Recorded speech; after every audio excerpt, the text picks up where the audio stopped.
وكان روما قد أعلن تعاقده مع سعود عبد الحميد أمس الثلاثاء لمدة 4 سنوات قادما من الهلال السعودي، وسط تقارير صحفية تشير إلى أن الصفقة كلفت خزائن النادي الإيطالي 2,500,000 يورو. ونشر نادي روما عبر حساباته الرسمية بمواقع التواصل الاجتماعي مجموعة من الصور لسعود عبد الحميد في تدريبات الفريق الصباحية، استعداد لمواجهة يوفنتوس يوم الأحد المقبل ضمن الجولة الثالثة من بطولة الدوري الإيطالي.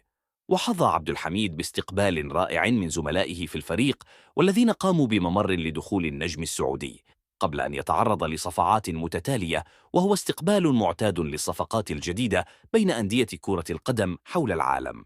وبات سعود عبد الحميد أول لاعب سعودي يحترف في الدوري الإيطالي، وسابع لاعب عربي يرتدي قميص روما بعد العديد من النجوم الكبار الذين جاء على رأسهم المصري محمد صلاح.